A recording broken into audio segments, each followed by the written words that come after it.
The rain pounded against the windshield of Richard Montgomery's vintage Ford Mustang, a steady drumbeat that nearly drowned out the sound of his own thoughts. The narrow cobblestone streets of Asheville, normally bustling with life and movement, were now deserted under the weight of the storm. The historic buildings, with their ivy-covered facades and intricate iron railings, seemed to dissolve into shadow, creating an eerie, silent landscape around them. Richard's mind was a turbulent sea, as turbulent as the weather outside. Wealth, success, power. He had them all, but there was still a vast emptiness inside him, a hole that no amount of money or material achievement could fill. This feeling of emptiness echoed in quiet moments, like now, when he was alone with his thoughts and the storm outside. As he approached a red light, Richard eased off the brake. The world outside his car was a blur of grays and blacks, the rain obscuring the details of the city he knew so well. His gaze wandered absently to the side, where an alley cut through the row of historic buildings.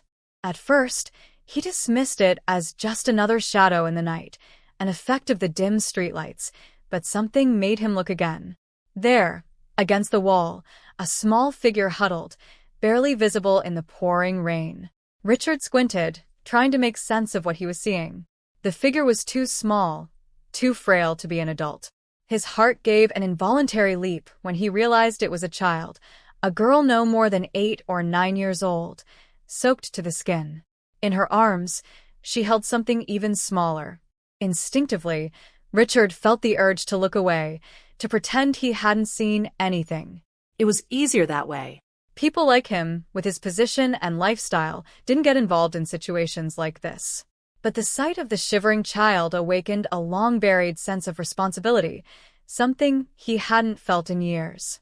Without a second thought, he turned the car toward the alley, the tires kicking up spray from the puddles on the road. The girl didn't move. Her eyes were wide, filled with fear and despair, as the car slowly approached. Richard parked a few feet away and got out, feeling the rain immediately soak his expensive coat. He walked slowly, not wanting to scare her. "Hey," he called, trying to sound as gentle as possible. "Are you okay?" The girl clutched the bundle in her arms, which he could now clearly see. It was a baby. Her eyes, a mix of terror and pleading, met his. Richard felt something inside him snap, a crack in the wall he had built around himself. "I'm not going to hurt you," he said, kneeling down to be at her level, rain dripping from her hair into his eyes. "I just want to help. It's not safe out here." The girl hesitated, her eyes flicking from him to the baby and then back to Richard. Finally, she gave a small nod, a shy movement, not fully understanding why. Richard reached out gently, taking her hand and guiding her to the car. As they climbed in, Richard realized that this moment, this decision, was the beginning of something he couldn't quite define. But as he glanced at the children in the rearview mirror, he knew one thing. The emptiness that had haunted him for so long was beginning to fade. The drive back to Richard's house was silent, except for the soft sound of rain on the roof of the car. The soggy streets of Asheville passed in a blur as he furtively glanced in the rearview mirror, watching the little girl now nestled in the back seat, holding her baby brother with wide, watchful eyes. "I'm Richard," he said, breaking the silence with a gentle but firm voice. "What's your name?" The girl hesitated for a moment, pulling the blanket tighter around the baby. "Emily," she finally whispered, her voice barely audible over the steady sound of the engine. "And this is Ethan." Richard nodded, repeating the names quietly to himself, as if to commit them to memory. "It's nice to meet you, Emily. Don't worry, you're safe with me." Emily didn't answer, but something in her eyes seemed to relax slightly, as if she were beginning to believe that perhaps she really was safe in this car, with this stranger who had decided not to ignore her. Emily's wide, watchful eyes remained fixed on Richard, studying his every move. From the moment they arrived at his house, the discomfort Richard had sensed in Emily during the trip had only seemed to intensify. The house was spacious and well-appointed, a true testament to a successful life, reflected in the elegant furniture and carefully chosen pieces of art that adorned the walls. Yet, despite all its sophistication, the space felt cold and distant, almost hostile. The expensive decor did little to soften the sterile atmosphere that seemed to envelop everything, creating an invisible but palpable barrier between him and the children. Richard felt this distance like a chasm of fear and distrust that needed to be crossed. He gently led Emily and Ethan into the living room, trying to make the space less threatening. "Why don't you two make yourselves comfortable and warm up a bit?" he suggested, as he walked toward a closet where he kept some extra blankets. "I'll get you some dry clothes, too." But Emily didn't move. She stood there, holding Ethan tightly, as if she feared he might be ripped from her arms at any moment. Richard paused, noticing how exhausted she was. "It's okay," he murmured softly, trying to calm her. "I'll just get some blankets.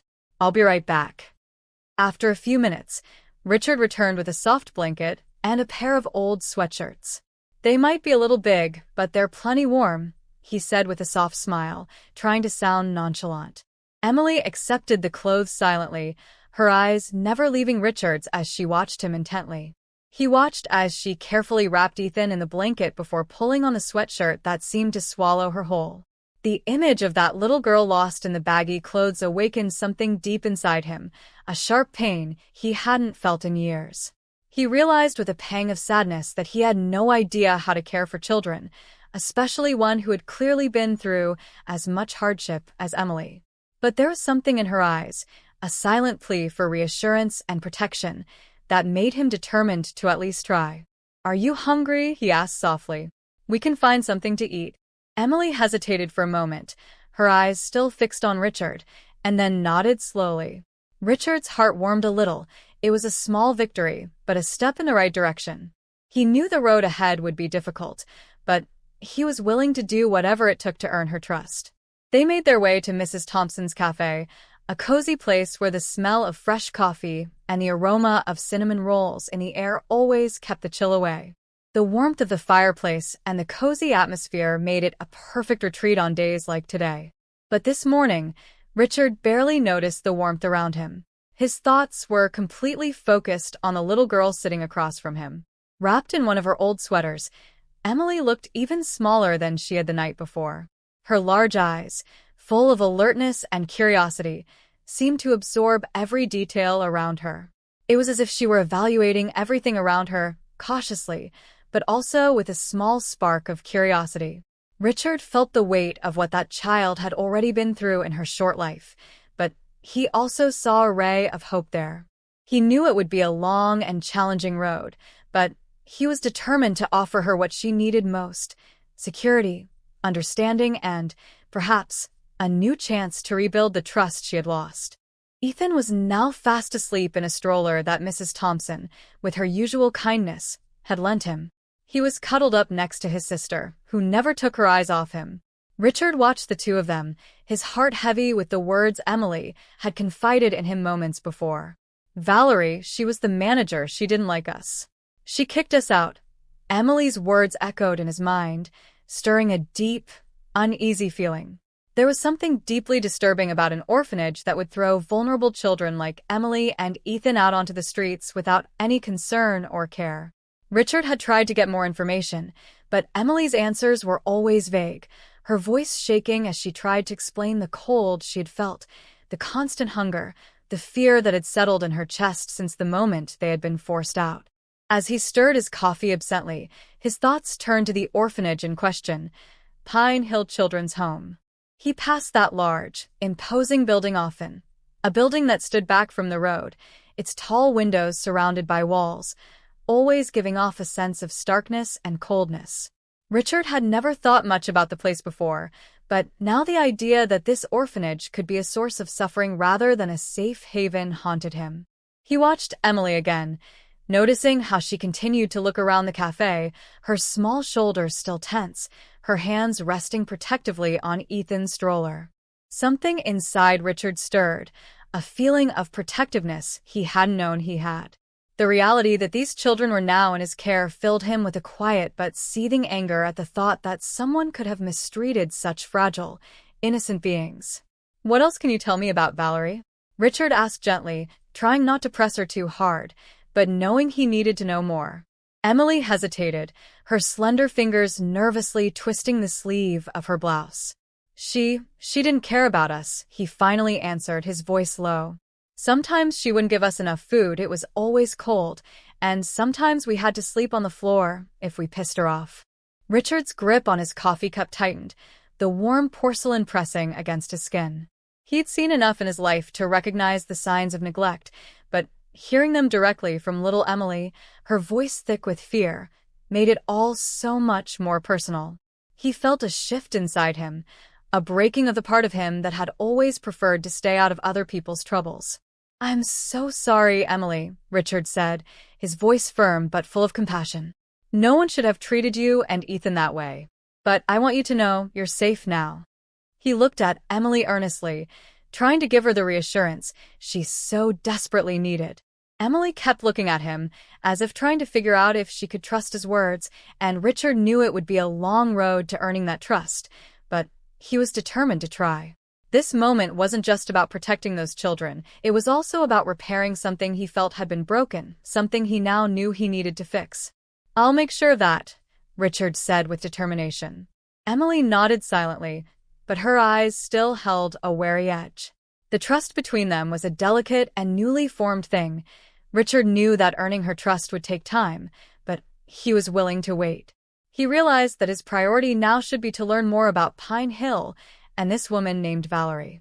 The decision formed in his mind like a stone thrown into a pond, creating ripples that spread out and reached far and wide. Richard knew he couldn't simply ignore what he'd heard. He needed to investigate the orphanage, understand its history, and find out why a place meant to protect children had become a source of fear and suffering for them. With that purpose in mind, Richard Montgomery pushed open the heavy wooden doors of Asheville City Hall. The smell of aged wood, yellowed paper, and damp enveloped him as he entered. The building, with its high ceilings and intricate moldings, exuded a quiet grandeur, yet it was undercut by an air of oppressive silence. It was a place where the past was kept untouched, rarely questioned, an environment where secrets could easily be buried beneath layers of bureaucracy. Richard approached the front desk, where a clerk with thinning hair and wire-rimmed glasses was peering at him over a stack of papers, his expression a mix of impatience and disinterest, as if Richard's presence were just another interruption to his monotonous day. "Can I help you?" the clerk asked, his tone making it clear he expected a quick, uncomplicated answer. "I'm looking for information about Pine Hill Children's Home," Richard replied, keeping his voice steady. He had expected resistance and was prepared to deal with it. Specifically, records from the last decade. The clerk frowned, meticulously adjusting his glasses. "Why would you need this?" Richard chose his words carefully. "I'm doing some research for a personal matter." "It's important." The clerk hesitated, studying Richard with a mixture of suspicion and curiosity. "That's not the kind of information we give out like that.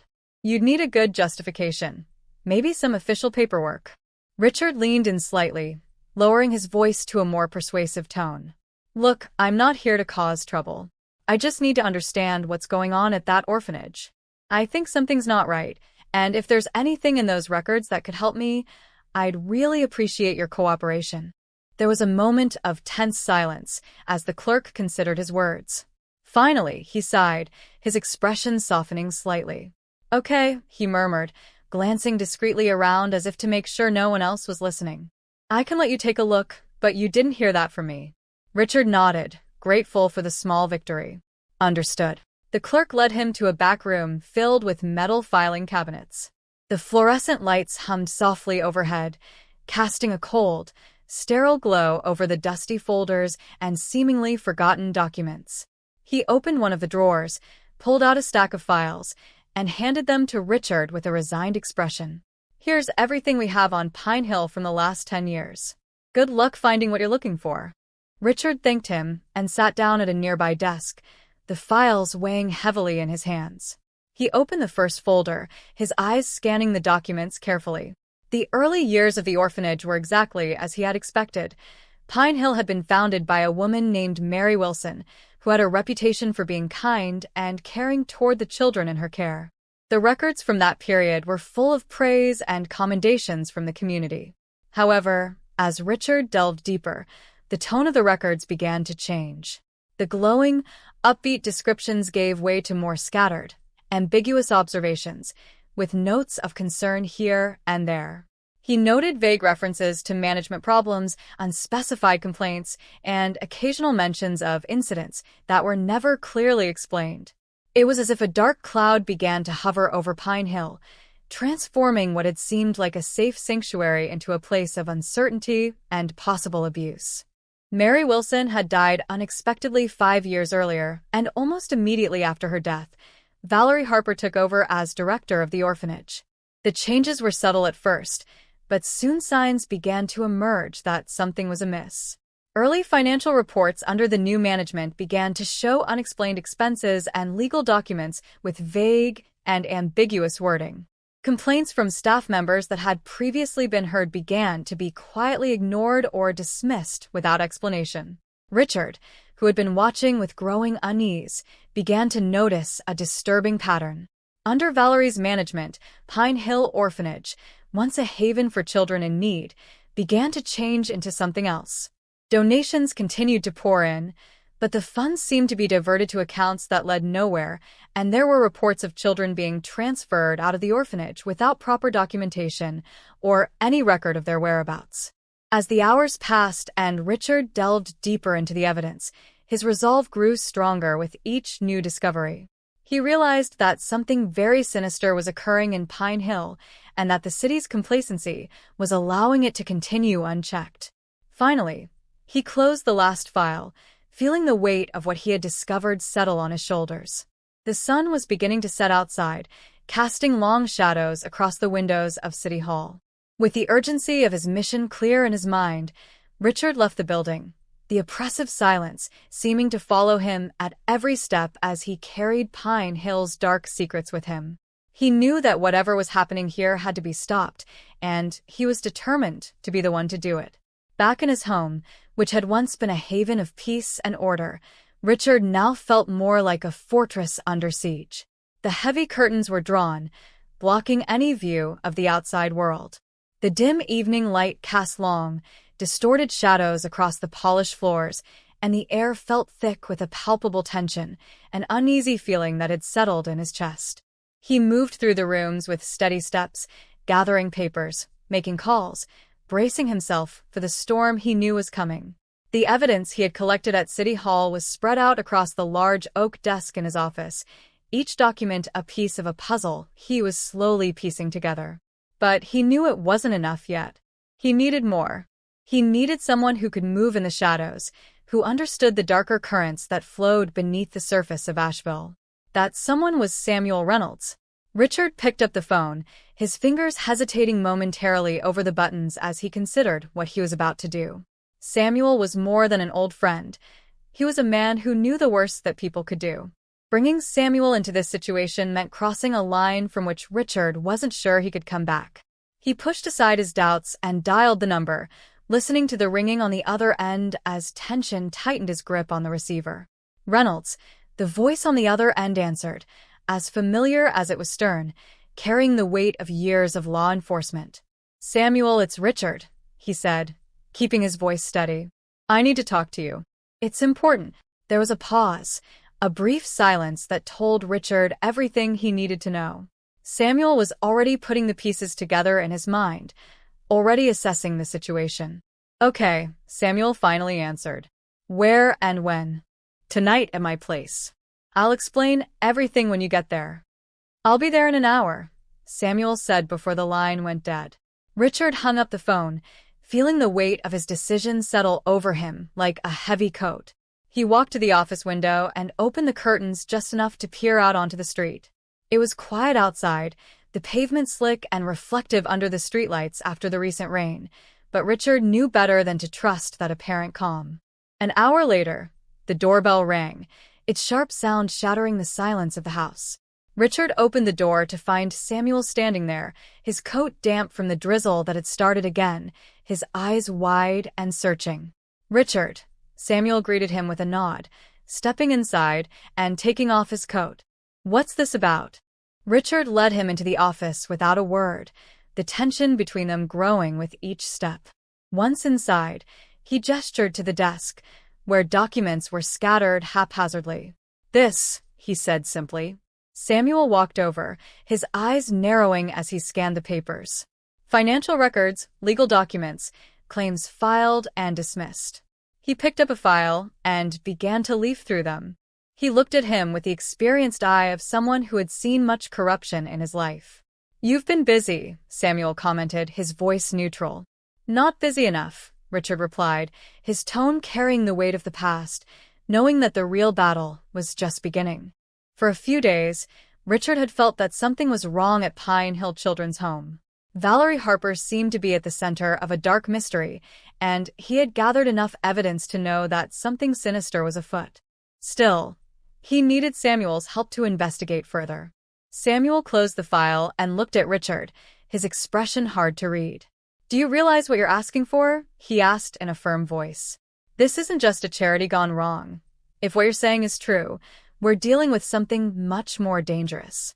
"I know," Richard replied, his voice firmer than he felt. "But those children, Emily and Ethan, have been through so much pain. I can't just walk away." Samuel held Richard's gaze for a few moments, the silence between them heavy in the air. Finally, he nodded slowly, as if making a very difficult decision. "Okay, Richard," he said, his tone serious. "I'll look into it, discreetly. But you need to be careful. When you start pulling on those threads, you might not like what you find." "I'm prepared for that," Richard replied, though the cold he felt inside suggested otherwise. Samuel gathered the files and put them in his coat pocket, ready to leave. "I'll be in touch," he said, moving toward the door. But before he left, he turned to Richard, his expression softening a little. "You're doing the right thing," he said quietly, "but it won't be easy. Be careful." When the door closed behind Samuel, the house fell silent again. Richard stood in the middle of the office, feeling the weight of responsibility grow on his shoulders. He sat at his desk, staring at the empty space where the files had been, and felt the full magnitude of what was to come. Protecting those children, discovering the hidden truth at Pine Hill, facing the dangers of challenging powerful forces. All of this was now his burden, and he was determined to see this mission through to the end, no matter what the cost. Richard walked the streets of Asheville with a growing sense of unease, each step heavier than the last, as if the city, with its mix of old-school Southern charm and modern opulence, were holding its breath while he unraveled its secrets. The streets, wet from recent rain, reflected the dim glow of streetlights, and the world around him seemed dangerously distant, as if he were navigating a maze of mysteries hidden in plain sight. His first stop was a bar on the outskirts of town, a place where deals were made in whispers and hands were shaken under tables. The bartender, a burly man with a tattoo visible beneath his shirt sleeve, gave Richard a wary look as he ordered a drink. But when Richard handed him a folded bill and asked about Valerie Harper, the man's demeanor changed. "She has friends in high places," the bartender murmured, leaning in closer. "She's not someone you want to get mixed up with, if you know what I mean. People who stand up to her, well, they don't last long." Richard nodded, absorbing the information. It was as he'd suspected. Valerie wasn't just running a corrupt orphanage. She was deeply embedded in a network that extended far beyond Pine Hill. But he needed more than hearsay. He needed hard evidence. His investigation led him to a series of meetings in dimly lit offices and back rooms of rundown establishments, where the smell of old smoke and old money hung in the air. With each meeting, the picture became clearer. Valerie had powerful allies and was willing to do anything to protect her interests. Richard knew he was stirring up a hornet's nest, but there was no turning back now. He had to move forward, no matter the cost. Valerie had carefully woven a web of influence that involved not only local business owners, but politicians and even law enforcement, all committed to keeping Pine Hill out of the spotlight. The orphanage, which at first glance appeared to be a charity, was actually a front for something far more sinister. As Richard unraveled the connections and tried to understand the true nature of the operations, his fear grew. Valerie's power was not limited to influence alone. It was fueled by the fear she instilled in anyone who opposed her. Richard found himself trapped in a system designed to protect the interests of the powerful, with children, like Emily, Ethan, and many others, becoming victims in a cruel game they were only beginning to understand. Late one night, Richard walked into the office of a real estate developer with a history of questionable business dealings. The man, known for his cunning and smooth communication, had more to lose than he was willing to admit. Under the pressure of Richard's pointed questions, he revealed a detail that sent a chill down the investigator's spine. Valerie was moving children out of state and into private homes without any supervision. The implications of this scheme were clear and terrifying. Richard left the meeting with a knot in his stomach, his mind racing. He had enough to confirm his worst fears, but he still lacked the hard evidence to dismantle Valerie. There was no paper trail, no witnesses, no other substantial evidence that could reveal the full extent of her activities. As he walked the quiet streets, Richard felt a constant sense of being watched. The darkness around him seemed almost palpable, with deep shadows and an oppressive silence. Valerie was aware of his approach, and he had no illusions about the real danger she posed. Back at his house, Richard was consumed by an overwhelming thought. The problem was much bigger than he had imagined. Valerie Harper was merely the face of a much larger threat, a force that would not be easily defeated. Yet he could not give up. There was a lot at stake. As he approached Pine Hill Children's Home, he stared at the imposing structure that had once promised safety and care but now emanated a cold, menacing aura. Richard felt a chill as he stepped out of the car, the sound of iron roofs creaking behind him. The high walls and barred windows gave the building an appearance more of a fortress than a refuge, as if it were a place designed to hide secrets rather than protect children. Adjusting his coat and mentally preparing himself, Richard headed for the entrance, focused on the mission of his visit. Under the guise of a potential donor, he knew he was taking a calculated risk. However, this risk was necessary. He needed to keep his guard up, play his role accurately, and most of all, gather enough information without revealing his intentions. When he reached the door, it opened before he could even knock, and Valerie Harper was standing there, her expression enigmatic. Tall and imposing, with sharp features and piercing eyes, her smile was narrow and conveyed more control than warmth. "Mr. Montgomery, welcome to Pine Hill," she said, extending a hand that seemed as cool as her demeanor. "I understand that you're interested in supporting our work here." Richard returned the handshake with a neutral expression. "Yes, Miss Harper. I have heard a lot about this place and wanted to see it for myself." Valerie's eyes flickered with an unspoken gleam, but she responded politely. "We are always grateful for your support. Allow me to show you around." She led him through the halls of the orphanage, an aura of control and mystery about her. Valerie's voice was rehearsed and monotonous as she gave a tour of the different rooms and facilities in the building. The place was almost overly clean, giving off a sense of sterility that contrasted sharply with the heat and chaos that children typically experience. The walls were bare of decoration, and the furniture was sparse. The children who walked through the hallways moved with an unsettling restraint, a behavior that Richard found deeply disturbing. They wore no expressions of joy or vitality. Instead, their faces reflected a mix of fear, confusion, and resignation, signs of neglect rather than proper care. As Valerie led him into a large common room, Richard noticed that a few children were sitting at tables, busy with activities such as coloring or reading. However, their movements were disinterested, and their looks were desolate. Valerie tried to show that they were doing their best to create a welcoming environment, but Richard was scrutinizing every detail, noticing cracks and flaws that confirmed his suspicions. He knew he needed to dig deeper. "Don't talk to me about the funding right now," Richard said, shifting the focus of the conversation to a crucial aspect. "I'm interested in understanding how an operation like this sustains itself financially." Valerie hesitated for a brief moment, which did not go unnoticed by Richard. She finally answered, in a carefully calibrated tone, that the institution relied heavily on donations, as well as receiving grants and support from local businesses. Richard asked seemingly innocuous questions, but they were designed to unsettle her. He noticed her answers becoming shorter and her posture stiffer, the tension in the room becoming palpable. The silent battle of wills culminated when Valerie's smile faltered, and she glared at him with new intensity. "You're asking too many questions, Mr. Montgomery," she said, her voice thick with a hint of challenge. "What exactly do you hope to find out?" Richard kept her gaze steady and replied, "I'm just trying to figure out where my money is going, Miss Harper. I'd like to know exactly what I'm supporting." There was a long, suspicious pause before Valerie regained her smile, which this time didn't reach her eyes. "Of course," she said, turning away. "Let's continue the tour." The rest of the visit passed in a blur for Richard, who was absorbed in what he had seen and heard.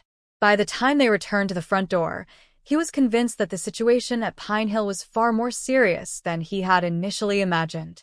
Valerie's voice echoed behind him. "Thank you for your interest, Mr. Montgomery. We look forward to hearing from you." Richard forced a polite smile, but his heart was heavy with the reality of what he needed to do next. "I'll be in touch," he said before heading back to his car. The gates closed behind him, and he knew he had to act quickly before Valerie realized how much he had discovered and the imminent danger to the children. Back at his home, which had become a hub for a mission he hadn't planned, Richard found himself surrounded by maps, documents, and notes taped to the walls. Each piece of paper represented a step closer to revealing the darkness that shrouded Pine Hill Children's Home. The dim light from the desk lamp cast long shadows and heightened the tension in the room. Samuel Reynolds, his face furrowed in concentration, was bent over a map of Asheville. "We need to be precise," he said, pointing to a specific location on the map with his finger. "If we go in too early, we risk alerting her.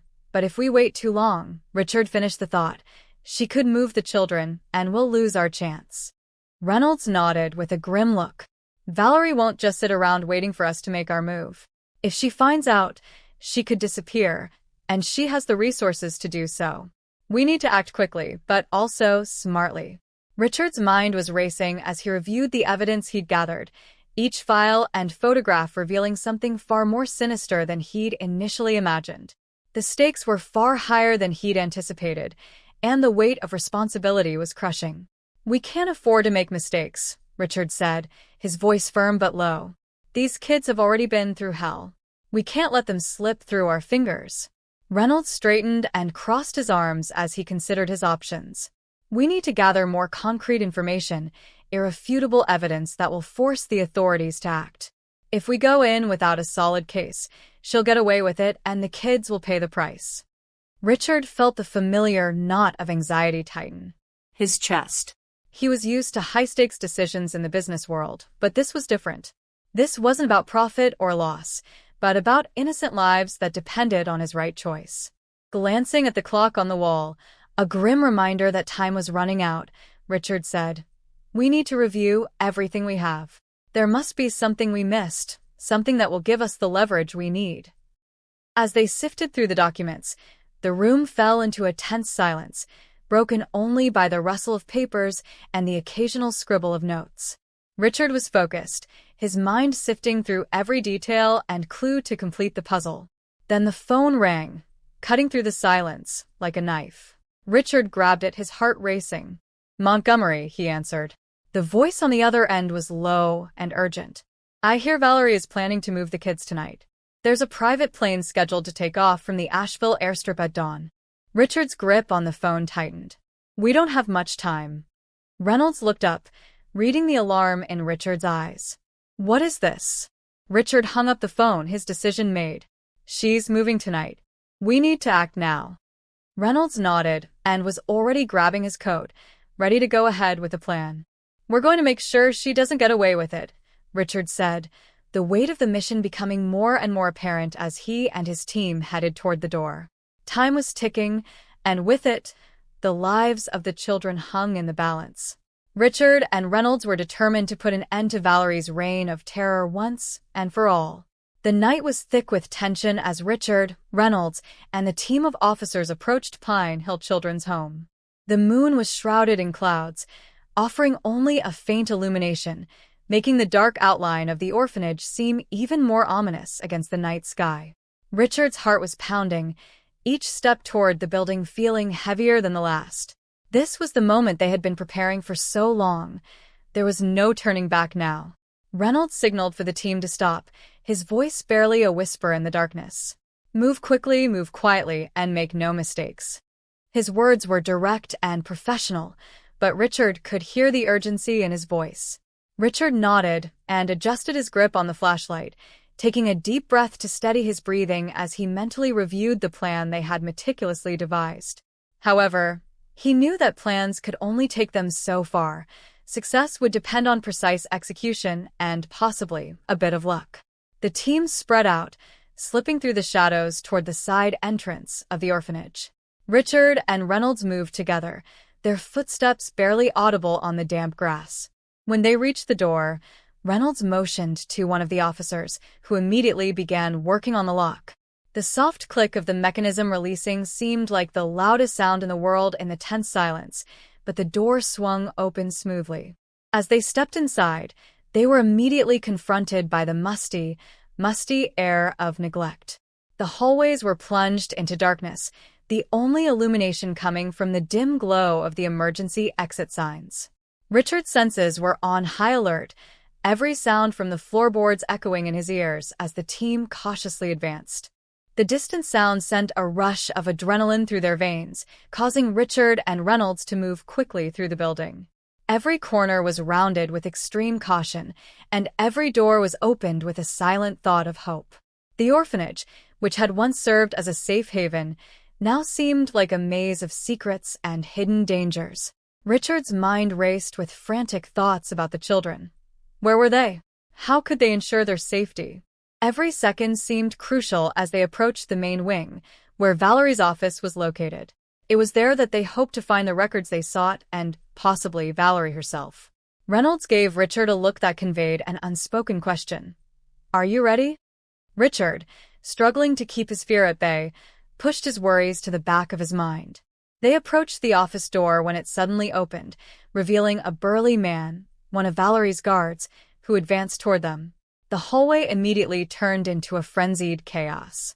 Reynolds was the first to react, tackling the man before he could draw his weapon. The two fell to the ground, locked in a fierce struggle. As Reynolds fought with the guard, Richard hesitated for a moment, his desire to help his friend clashing with the urgency of his mission. Valerie's office was radiating a bright light that spilled out into the hallway, creating a dramatic contrast to the dark surroundings. Richard rushed in, his heart pounding in his chest. Valerie stood behind her desk, her eyes cold and furious. "You're too late," she hissed, her eyes glowing with intense hatred. Richard wasted no time in speaking and advanced toward the desk, grabbing the stack of documents. However, Valerie was quicker and pulled a gun from the drawer, pointing it at Richard with a shaking hand. "You won't get away," she spat, her voice thick with rage. Richard froze, his mind racing to find a solution. Before Valerie could pull the trigger, a shocking shot echoed through the office. Valerie fell to the ground, clutching her wounded shoulder. Reynolds stood in the doorway, his gun still smoking, his voice a mixture of relief and urgency. Richard picked up the documents and felt a surge of determination mixed with fear. The children were waiting for them, and he needed to act quickly. He ran down the hallway, heading for the dormitory where the children were huddled together, their eyes wide and filled with terror. "It's okay," Richard said, his voice firm and reassuring despite the chaos around him. "You're safe now." The children looked at him uncertainly, but gradually began to move closer. Richard's heart filled with fierce protectiveness, knowing that he had rescued the ones he needed to save most. They had succeeded. They had rescued the children in time, and as they led them out of the building, dawn was beginning to break on the horizon, bathing the scene in a soft, pale light. Valerie was now in custody, but Richard knew as he looked at the children that this was only the beginning. The web of corruption that had engulfed Pine Hill still lingered, and the fight was far from over. Richard sat in his office, where the afternoon sun cast a welcoming glow over the room. The once disorderly space now had a semblance of order, though there were still traces of the recent turmoil. Boxes of files stacked neatly in one corner, documents awaiting the final touches of a lengthy legal process. He looked out the window at the town of Asheville, a town that had unexpectedly become central to a chapter in his life. The weeks since the Pine Hill raid had been a whirlwind, marked by legal battles, intense media coverage, and moments of personal introspection. The web of corruption they had dismantled was vast, encompassing much more than the orphanage. Though Valerie Harper was now in custody and her empire of fear and manipulation had been destroyed, Richard knew the fight was far from over. The system that had allowed this darkness to thrive was still in place, and it would take constant, relentless effort to bring about real change. That day, Richard decided to take a moment to breathe and reflect on the quiet victory they had achieved. He had accomplished something significant, something that had impacted lives, including his own. A light knock on the door interrupted his thoughts, and he turned to see Emily standing in the doorway.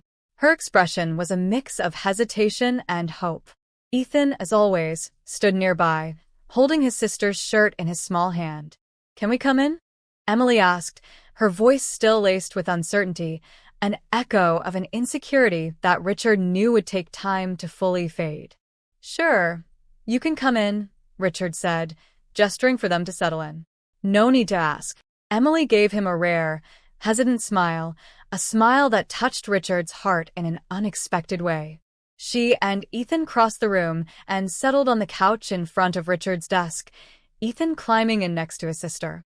His eyes were wide, scanning the office with an almost childlike curiosity. "How are you guys doing?" Richard asked, leaning forward slightly in a gesture of genuine interest. "We're fine," Emily said, nodding. "In different schools, but in a good way." Richard smiled, feeling relieved. "I'm glad to hear that. It'll get easier in time." There was a brief, comfortable silence as everyone took in the moment. Richard had never imagined that he would be in the role of guardian or father figure, but it was starting to feel right. The emptiness that had haunted him for so long was not filled with material success, but with the purpose and true connection he had found in caring for Emily and Ethan. "Are you really going to keep us?" Ethan asked, his small voice breaking the silence. The question was simple, but it held so much depth. Richard's heart sank as he met the boy's earnest gaze. "Yes, Ethan," he replied softly. "You and your sister are staying here with me. You are my family now." Emily's hand found Ethan's, and Richard saw the relief and hope in their eyes.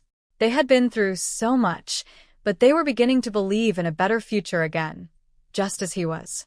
As the sun set, casting long shadows across the office floor, Richard stood and walked to the window. The view of Asheville stretched out before him, the mountains in the distance bathed in golden light. For the first time in years, Richard felt a deep sense of peace, a sense that came from knowing that he had made a difference, that he had chosen the path of courage and compassion. The courtroom fell silent as the judge's gavel fell with a resounding sound, sealing Valerie Harper's fate. Richard stood in the gallery, watching as the woman who had caused so much pain and suffering was led away in handcuffs. Other business owners and employees, who had either turned a blind eye to the orphanage's shady activities or actively participated in them, were also led out of the courtroom. Justice had finally been achieved as the network of exploiting vulnerable children was painstakingly dismantled, one piece at a time. Yet as the court proceeded with its cold, impersonal proceedings, Richard's mind was far away from the harshness of the legal environment. He found himself immersed in thoughts of the small house he now called home. What had once been a quiet, empty space had become a vibrant place, full of laughter, warmth, and life. Emily and Ethan's names were etched into his heart as deeply and permanently as if they had been his own blood. The long, fraught adoption process had finally come to an end, and every challenging step had been worth it. Today, the formalization of the adoption meant that Richard Montgomery was officially Emily and Ethan's father. As he left the courthouse, the afternoon sun cast long shadows across the steps, and Richard felt a sense of peace he had not known in years. His purpose in life had changed radically. He was no longer tied to his financial or business achievements, but now focused on the small hands that reached out to him with confidence and the eyes that sought security and love. When he arrived home, the sight of Emily and Ethan playing happily in the front yard warmed his heart.